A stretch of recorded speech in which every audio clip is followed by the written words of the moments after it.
Surama, which sits in a valley surrounded by the stunning Pacaraima Mountains, has become a model, the virtual poster child for sustainable ecotourism in Guyana.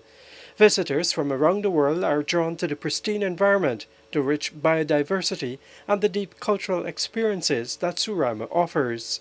We have different activities that people would come for. What we find is growing fast now is the people who come in and look at the birds, and that is something growing rapidly. We have people who come for nature and culture.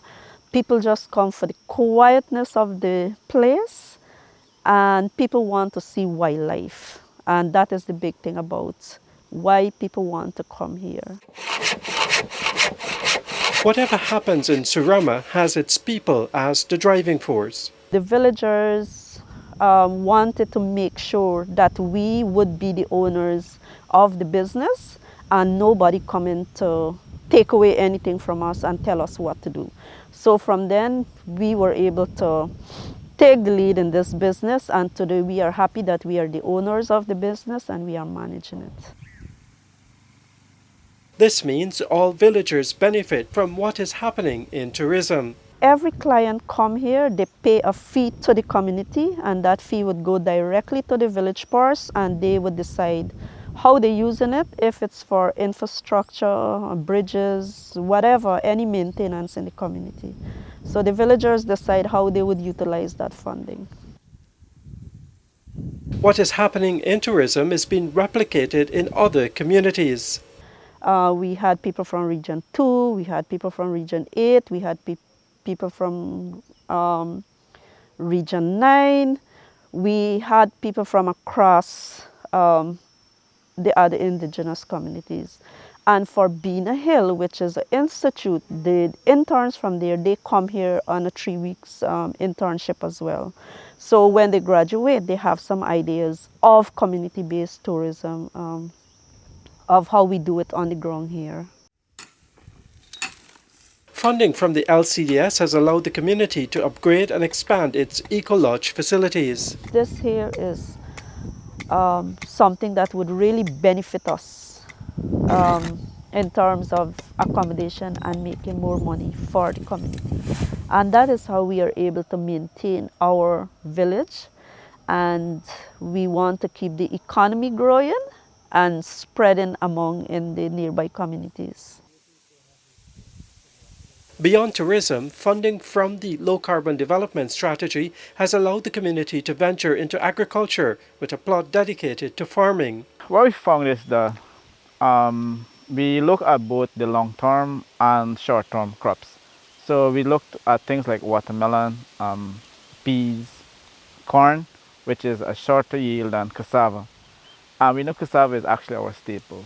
So from the cassava we can do casrib, we can do the flour, and then we could do cassava bread and farine, which is like our daily go about. And what we found out as well is after COVID and when we had a big flood, farine has become scarce. So the price for farine is very high because the demand is high and the supply is very low. So we are not going to get the return within the next 2 years. So we're looking at probably a 10-year where when we utilize the money, whatever income we have, it's going to sustain itself like was previously done. Through LCDS funding, the village is also embarking on a swine project, providing another vital source of income and food security. Everybody's doing cattle, and everybody's going to cattle. We have cattle in majority of the villages in the north, Rupununi, and in south. And Rupununi was once the supplier when they had the cattle trail and these things. So when we say we're going to go swine, we see that restaurants and these things are into food. And sometimes people from Brazil, some from the Caribbean, they come in and you would hear them asking for pork. And it's like, we have to go somewhere far to look for pork. Like we are in the tourism business, some people ask for that as well. So we said, we can do it right within the village, and that could be a project that can be sustainable by itself. At the heart of Surama's success is its commitment to preserving culture. With the LCDS supporting initiatives that celebrate indigenous traditions, Surama'S is able to share its culture with the world while passing it down to future generations. Since we are into tradition and culture, we want to showcase everything that is within our culture.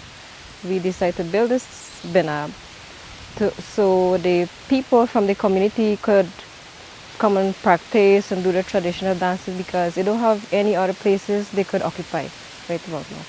So they decided to build a binab in a traditional looking way with everything traditional. The low-carbon development strategy has empowered Surama to thrive while staying connected to its roots and conserving the rainforest. From tourism to agriculture, from swine production to culture, the LCDS is helping this indigenous village to carve out a sustainable future. Reporting for the newsroom, I'm Neil Marks.